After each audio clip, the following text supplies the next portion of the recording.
Welcome to everyone in math class. और आज हम लोग जो कुछ टॉपिक है, इम्पोर्टेंट टॉपिक है मैथ के सेक्शन का, जो आप लोग पहले भी पढ़ते हैं, क्लास 2, 3, 4, 5, 6 तक पढ़ते आए हैं और इवन 7 में भी आपको कहीं ना कहीं इसका इस्तेमाल मिलेगा। तो उसी टॉपिक को हम आज फिर से आपको पढ़ाते हैं। आपके सिलेबस में है, क्लास 6 के सिलेबस में, और आपको बहुत मजा आएगा।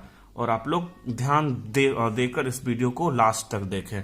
सबसे पहला प्लेस वैल्यू और फेस वैल्यू।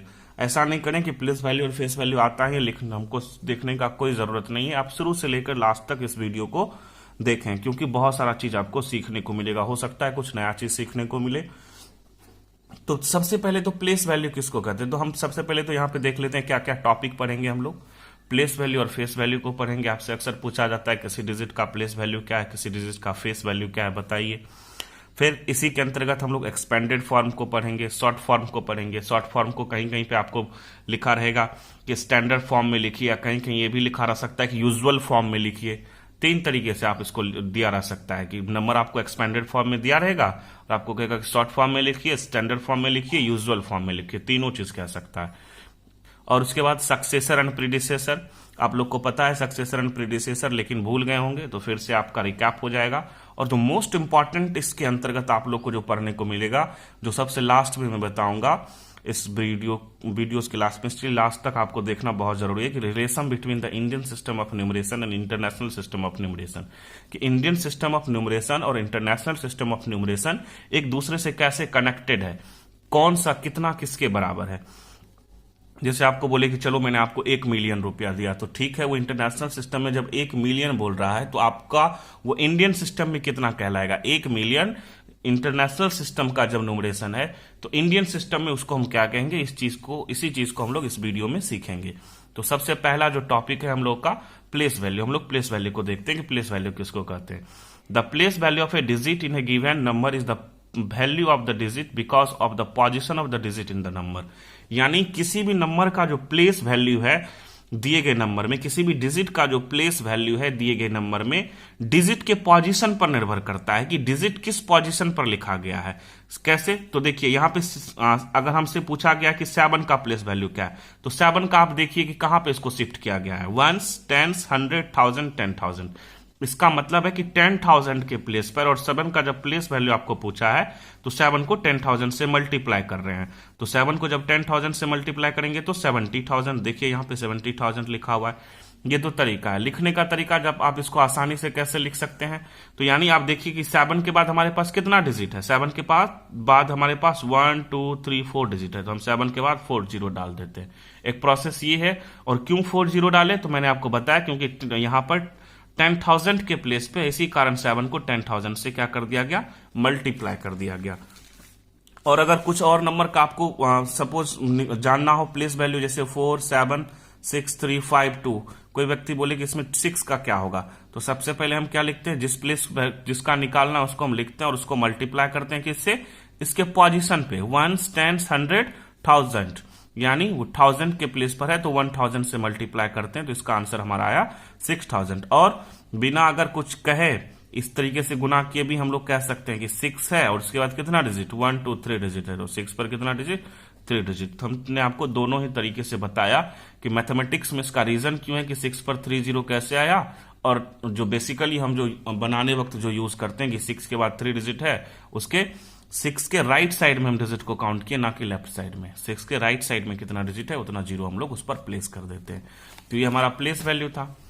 प्लेस वैल्यू के बाद जो नेक्स्ट आता है हमारा फेस वैल्यू। फेस वैल्यू किसको कहते हैं, the face value of a digit is the digit itself. यानी किसी डिजिट का अगर फेस वैल्यू निकालना है तो वो नंबर खुद वही हो जाता है। जैसे आपको एक एग्जांपल के तहत हम समझा रहे हैं कि अगर आपको बोले कि right the face value of 4 इन 90,468, 90,468 में आप जो है 4 का फेस वैल्यू बताइए। तो फेस वैल्यू मतलब अंकित मान, हिंदी में इसको कहते हैं। तो अंकित मान मतलब जो लिखा है वही। तो अगर 4 का पूछता तो सिर्फ 4 हो जाता, क्योंकि फेस वैल्यू को किस पोजीशन पर लिखा गया उससे कुछ भी लेना देना नहीं है। जैसे 9 का हमको फेस वैल्यू पूछता तो हम 9 लिख देते, 0 का फेस वैल्यू पूछता तो 0 लिख देते, 4 का पूछा है तो 4 लिख रहे हैं, 6 का फेस वैल्यू पूछता तो 6 लिख देते, 8 का फेस वैल्यू पूछता तो 8 लिख देते। लेकिन प्लेस वैल्यू में ऐसा नहीं होता है। जैसे अगर हमको 1 का प्लेस वैल्यू यहाँ पे 1 होता, 2 का प्लेस वैल्यू 2 पर 1 0, 5 का प्लेस वैल्यू 5 पर 2 0, 3 का प्लेस वैल्यू 3 पर 3 0, 7 का प्लेस वैल्यू 7 पर 4 0, और 4 का अगर प्लेस वैल्यू पूछता तो 4 पे कितना 0, 5 0 हम लोग लिखते। ठीक है, आई होप आप लोग को अच्छे तरीके से ये समझ में आ रहा होगा। अब एक चीज जो नोट करने वाला है कि place face value and place value of 0 is always 0। यानी अगर आपको 0 का प्लेस वैल्यू पूछे या 0 का फेस वैल्यू पूछे तो हमेशा उसका प्लेस वैल्यू और फेस वैल्यू क्या होता है, 0 ही होता है। कैसे, देखो जैसे 1 7 0 4 5 3 2, मैं आपको 0 का प्लेस वैल्यू पूछे तो क्या कीजिएगा, 0 लिखिएगा और 0 के बाद जितना डिजिट है उतना 0 डालिएगा, तो डालिए तो क्या हुआ, ओवरऑल 25 0 लिख दीजिए या 1 0 लिख दीजिए, उस 0 का वैल्यू हमेशा क्या होगा, 0 ही होगा। इसीलिए, और फेस वैल्यू पूछेगा तो आप तो 0 लिखेंगे ही। तो प्लेस वैल्यू और फेस वैल्यू हमेशा 0 का 0 ही होता है, इस चीज को हम लोग याद रखेंगे। और अब उसके बाद जो आता है एक्सपेंडेड फॉर्म। तो एक्सपेंडेड फॉर्म क्या है कि एक्सपेंडेड फॉर्म में हम किसी दिए गए नंबर के सभी डिजिट के प्लेस वैल्यू को एक साथ एडिशन के फॉर्म में जब लिख देते हैं तो वही मेरा एक्सपेंडेड फॉर्म कहलाता है। कि when a number is written as the sum of the place values of all digit of the number, then the number is in its expanded form. जैसे यहां पे एक नंबर था 38,50,612, तो हमने क्या किया, इसको जब बोला गया कि एक्सपेंडेड फॉर्म में लिखिए, तो आप देख सकते हैं कि जब इसको एक्सपेंडेड फॉर्म में लिखा जा रहा है तो प्रत्येक डिजिट का क्या किया जा रहा है, प्लेस वैल्यू को लिख के और उसको सम के रूप में जो है रिप्रेजेंट कर दिया जा रहा है। तो 3 का प्लेस वैल्यू क्या होगा, तो सबसे ऐसा नहीं कि हम 6 का पहले लिख देंगे, हम टॉप मोस्ट लेफ्ट जो होता है, जो सबसे लेफ्ट साइड में डिजिट होता है, हम सबसे पहले उसका लिखते हैं। तो 3 मेरा लेफ्ट में है, तो एक्सट्रीम लेफ्ट साइड इसको कहते हैं हम लोग। 1 2 3 4 5 6, तो 3 के बाद 6 डिजिट है तो मैंने 3 पर 6 0 डाला। और एक चीज याद रखिएगा, जब आप एक्सपेंडेड फॉर्म लिखें तो इंडियन सिस्टम में कोमा जरूर लगाएं। इससे क्या होता है कि जो चेक करने वाले टीचर हैं उनको भी आसानी होता है, पढ़ने में ठीक होता है, आपका भी साफ साफ दिखेगा और पता चलता है कि आपका जो बेसिक्स है बहुत अच्छा है, आपको नंबर को लिखने के लिए आता है। जैसे 8 का पूछा तो 8 के बाद कितने डिजिट हैं, 5 डिजिट है, हम लोग 5 0 का इस्तेमाल कर रहे हैं। 5 के बाद कितने डिजिट हैं, 4 0 हैं, तो 4 0 का इस्तेमाल कर रहे हैं। और 0 के लिए मैंने नहीं लिखा है कुछ भी, क्योंकि 0 का 0 होता है, आप लिखे ना लिखे डजंट मैटर, चल जाता है आपका। अगर स्पेशल पूछे कि 0 का ही लिख के दिखाओ, तब ऐसा नहीं कीजिएगा चलो 0 का नहीं लिखे छोड़ दिए फिर भी चल जाएगा, तब गलत हो जाएगा, उसमें आपको 0 लिखना होगा। लेकिन एक्सपेंडेड फॉर्म में आप नहीं भी लिखेंगे तो चलेगा। और 6 के लिए, 6 के बाद कितना डिजिट है, 2 डिजिट है, तो 6 पे 00, और 1 के बाद कितना डिजिट है, तो 1 डिजिट है, तो 1 पे 1 0, और 2 के बाद, तो 2 के बाद एक भी डिजिट नहीं है तो सिर्फ 2 लिख दिए। तो हमको लगता है कि एक्सपेंडेड फॉर्म आप लोग समझ गए होंगे। अगर नहीं समझ में आए तो आप लोग कमेंट करके बता सकते हैं कि एक्सपेंडेड फॉर्म नहीं समझ में आया, और हमसे पूछ सकते हैं जो आपका प्रोसीजर बताया गया कि आप हमसे कैसे जुड़ सकते हैं। अब हम नेक्स्ट टॉपिक की तरफ बढ़ते हैं। नेक्स्ट टॉपिक है हमारा शॉर्ट फॉर्म। तो शॉर्ट फॉर्म किसको कहते हैं कि when we write a number using the digits, the number is said to be in short form. यानी कि जब हम किसी नंबर के डिजिट का इस्तेमाल करके उस नंबर को लिखते हैं तो वो शॉर्ट फॉर्म में कहलाता है। आप इसको अच्छे से देखिएगा, जैसे स्कूल में अटेंडेंस बनाते हैं ना, तो हम अटेंडेंस की तरह इसका हम बनाएंगे। अगर आपको अटेंडेंस बनाना आ गया तो बहुत आसान है। तो अटेंडेंस बनाने का इसमें एक स्पेशल तरीका है, ठीक है। तो देखिए कैसे, जैसे सबसे पहले आपको देखना है कि एक्सट्रीम लेफ्ट साइड में जो डिजिट है उसके बाद कितना 0 है। तो एक्सट्रीम लेफ्ट साइड में कितना 0 है, 1 2 3 4, तो 4 0 है। अब इसके बाद 3 होना चाहिए 0, 3 के बाद 2 0, 2 के 0 के बाद 1 0, 1 0 के बाद नो 0। और इस सीक्वेंस में जब आ रहा है तो ये आसान वाला है, इसको लिख सकते हैं। और सबका अब 4 0 वाला सबसे आगे है, तो उसका बेस कितना है, 8 है, तो हम 8 लिख दिए, ठीक। 4 0 के बाद कितना 0 वाला आना चाहिए, 3 0 वाला, तो 3 0 वाला प्रेजेंट है, 1 2 3, हाँ प्रेजेंट है, तो कौन है वो, 5 है। 3 0 के बाद 2 0 वाला देखना प्रेजेंट है या नहीं, जी हाँ 2 0 वाला भी प्रेजेंट है, तो उसका क्या है बेस, 4 है, तो 4 लिख दिए। 2 0 के बाद 1 0 वाला प्रेजेंट है, जी हाँ प्रेजेंट है, तो उसके बदले क्या लिख दिए, 2 लिख दिए, बेस उसका लिख देते हैं। और 2 0 के बाद नो 0 वाला है तो है वो 1 है। अब इसको लिखने के बाद हम जो है आपको पहला नंबर जो ये लिखना सिखाते हैं। तो अब इसको भी काउंट कीजिए, एक्सट्रीम लेफ्ट साइड में कितना है, 1 2 3 4 5 6 0 है, यानी 6 के बाद 5 आना चाहिए, तो एब्सेंट है। 5 के बाद 4 आना चाहिए, वो भी एब्सेंट है। 4 के बाद 3 आना चाहिए, वो भी एब्सेंट है। तो सबसे पहले जो एक्सट्रीम लेफ्ट साइड में उसका हम बेस लिख देते हैं 6, तो 6 था, 60 था, इसका बेस भी 6 है तो 6 लिख दिए। इस जीरो को काउंट करके मैंने 6 नहीं लिखा है, ध्यान रखिएगा, इस बेस को देखकर मैंने 6 लिखा है। अब 6 के बाद 50, आज 50 वाला एब्सेंट है, तो एब्सेंट बनाने के लिए हम उसके बदले क्या कर देंगे, उसको जीरो दे देते हैं। चलो एब्सेंट है तो तुमको क्या मिल गया, जीरो मिल गया। अब 6 जीरो हो गया था, 6 के बदले जीरो, 6 लिखे और 50 के बदले जीरो। 50 के बाद हम खोजेंगे 40, 40 भी एब्सेंट, उसके बदले भी हम जीरो लिख देते हैं। 40 के बाद 30 खोजेंगे, इसमें से 30 भी एब्सेंट, उसके बदले जीरो डाल देंगे। 30 के बाद 20 को खोजेंगे, है कि नहीं, हाँ है, तो 20 का है, तो 20 का बेस क्या है, 8, तो अब हम 8 लिख देंगे। अब 20 के बाद किसको खोजेंगे, 10 को खोजेंगे, तो 10 है ना, तो वो है, उसका बेस क्या है, 2 है। और 10 के बाद 90 को खोजेंगे, और 90 है क्या, 4, तो हम लिखेंगे क्या, 4। आपको हम कुछ और एग्जाम्पल देके समझाते हैं। जैसे सपोज हम एक नंबर इस तरीके से लिखते हैं 50 + 4। आप इसको कैसे कीजिएगा, तो एक्सट्रीम लेफ्ट साइड में काउंट कीजिए, 1 2 3 4, यानी 4 जीरो है, उसके बाद क्या आना चाहिए, 3 जीरो, एब्सेंट है, तो सबसे पहले जो एक्सट्रीम लेफ्ट साइड में उसको लिख देते हैं 6। 40 के बाद 30 एब्सेंट है, उसके बदले जीरो। 30 के बाद 20 एब्सेंट है, उसके बदले जीरो। 20 के बाद 10 प्रेजेंट है, उसके बदले क्या लिखेंगे, 5, क्योंकि उसका बेस 5 है। और उसके बाद 90 के बदले क्या लिखेंगे, 4, क्योंकि 90 में 4 लिखा हुआ है। तो इस तरीके से हम किसी को भी शॉर्ट फॉर्म में लिख सकते हैं। आई होप आप लोग का क्लियर हो गया होगा। बहुत बच्चा क्या करता है, 600 + 7 + 2 लिखा है, सीधा 6 7 2 लिख के तैयार हो जाता है। ये एकदम गलत है, ठीक है, क्योंकि आपको देखना है कि कहां पे मिसिंग क्या है। 4 जीरो के बाद क्या होना चाहिए था, 4 जीरो के बाद 3 जीरो होना चाहिए था, वो एब्सेंट है। 3 जीरो के बाद 2 जीरो होना चाहिए था, वो प्रेजेंट है। 2 जीरो के बाद 1 जीरो होना चाहिए था, वो एब्सेंट है। और 1 जीरो के बाद 9 जीरो होना चाहिए था, तो वो प्रेजेंट है। तो जो एब्सेंट है उसके बदले जीरो डालेंगे। आई होप आप लोग का क्लियर हो गया होगा। अब हम लोग नेक्स्ट देखते हैं, जो बहुत आसान है, हम लोग पढ़ते हैं, सक्सेसर किसको कहते हैं। तो सक्सेसर क्या है कि 1 more than the given number is called the successor. यानी अगर कोई नंबर दिया गया है और आपको सक्सेसर पूछा है, तो केवल सिंपली उसमें क्या कर दीजिए, 1 को प्लस कर दीजिए, उसका सक्सेसर हो जाएगा। जैसे द सक्सेसर ऑफ 35,478 इज, तो देखिए 35,478 में +1 कर दिया तो क्या हो गया, 35,479। यही मेरा क्या है, सक्सेसर, किसका, इस नंबर का सक्सेसर है ये। अब सक्सेसर पूछा है 99,999, तो +1 कर दिया तो 1 लाख। अगर आप सीधा नहीं बता सकते तो +1 करके। अब सिंपल 4 का सक्सेसर कोई पूछे तो 5।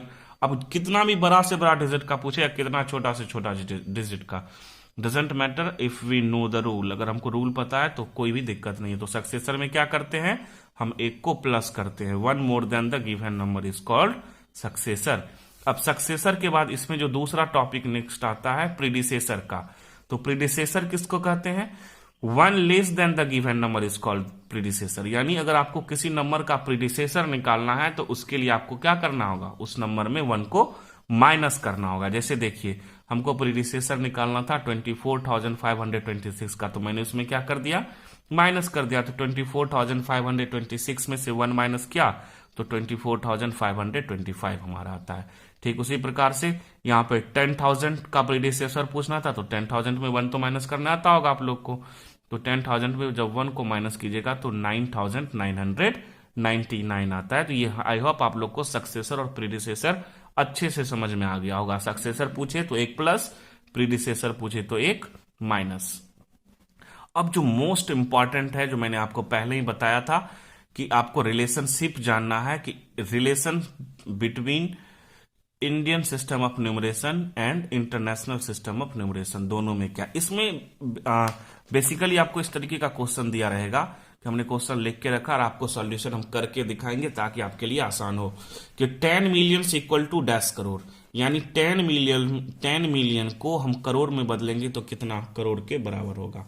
तो इसमें कुछ भी नहीं करना है, इक्वल टू का साइन डालिए। ठीक, ये हालांकि आपको सामने में करके दिखाइएगा, लेकिन जब एग्जाम में पूछे तो आप इसको रफ में कीजिएगा। अभी जो बनाएगा सामने में कीजिएगा। ठीक, आपको हम लिखने का तरीका बताते हैं कि आपको आसानी कैसे होगा, क्योंकि मैथमेटिक्स में रटा कुछ भी नहीं जाता है, सब चीज को समझा जाता है।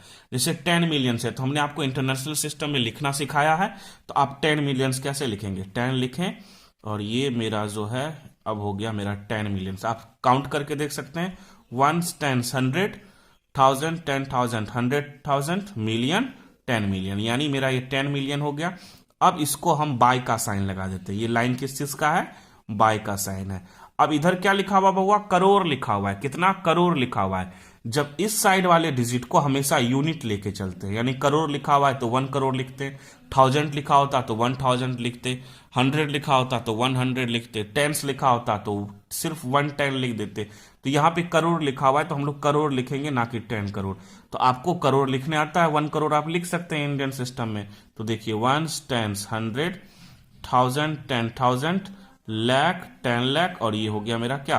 करोड़। ठीक है, 1 10 100 1000 10,000 लाख 10 लाख करोड़।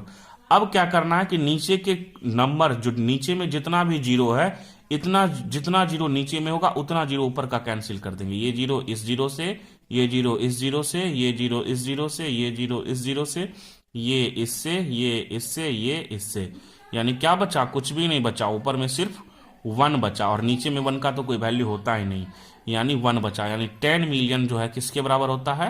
1 करोड़ के बराबर होता है। 10 मिलियन किसके बराबर? 1 करोड़ के। अब आपको हम यहाँ पे एक और समझाते हैं। जैसे देखिए 100 लैक्स लिखा हुआ है। आप लोग आश्चर्य कर रहे होंगे कि 100 लैक्स कैसे लिखे। तो सबसे पहले देखिए 100 लैक्स लिखेंगे कैसे? 1 10 100 1000 10,000। अब लैख का है ना बारी, तो सीधा अब यहाँ पे क्या करें? 100 लाख लिख दिए। ठीक, लाख के पोजीशन पर सीधा मैंने क्या लिख दिया? 100 लिख दिया। तो इसको हम लोग 100 लाख ही पढ़ेंगे। इसको क्या पढ़ेंगे? ओवरऑल 100 लाख ही पढ़ेंगे। अब इसके बाद क्या करना है? मिलियंस। तो मैंने पहले ही बोला कि इस डिजिट पर जो ब्लैंक्स के बाद लिखा रहता है हम उसको यूनिट लेके चलते हैं। आप 100 मिलियन नहीं लिख दीजिएगा, आप 1 मिलियन से इसको डिवाइड कीजिएगा। किससे? 1 मिलियन से। अगर कुछ भी नहीं लिखा हुआ है तो 1 लिखा हुआ है, तो 1 मिलियन के लिए 1 2 3 1 10 100 1000 10,000 100,000, और ये मैंने 1 पहले डाल के रखा है तो 1 मिलियन। काउंट कीजिए, जीरो कैंसिल कीजिए, 1 0 1 0 1 0 1 0, ये जीरो। ऐसा नहीं कि इधर ज्यादा कटा दिए, इधर 3 जीरो कैंसिल हो गया, चौथा कैंसिल, पांचवा से पांचवा, छठा से छठा, और ऊपर में कितना बचा? 10, यानी 100 लैक्स इक्वल टू 10 मिलियंस। यानी यही रिलेशन है, और आपको यही पूछता है इसमें कि इंटरनेशनल सिस्टम में से इंडियन सिस्टम में चेंज करने के लिए पूछेगा, और इंडियन सिस्टम में से इंटरनेशनल सिस्टम में चेंज करने के लिए पूछेगा। आई होप आप लोगों का ये क्लियर हो गया होगा। और ये आप जीरो को कटाने का तरीका देख लीजिएगा। जितना जीरो नीचे में है काउंट करके आप एक बार में भी कटा सकते थे। जैसे 1 2 3 4 5 6, तो 6 जीरो ऐसे एक बार में ऐसे काट देते हैं, ऊपर में काउंट कर लेते 1 2 3 4 5 6, और ऐसे काट देते। ये हमेशा याद रखिएगा कि left to right count, right to left count करते हैं, राइट टू लेफ्ट। इन्हें इधर से काट दीजिएगा, बस उधर जीरो बच जाएगा, तब गलत हो जाएगा। ठीक है, जब भी हम काटाएं जीरो को कैंसिल करेंगे तो राइट टू लेफ्ट कैंसिल करेंगे।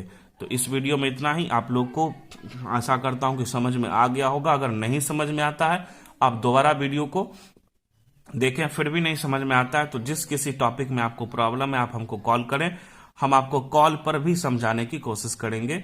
और हम आपके लिए हमेशा तैयार हैं, पूरे विद्यालय की टीम आपके लिए तैयार है। आपको जो भी समस्या हो, किसी भी प्रकार की समस्या हो, आप सीधा किसी भी शिक्षक से दिए गए समय पर कांटेक्ट कर सकते हैं। देखने के लिए बहुत बहुत धन्यवाद।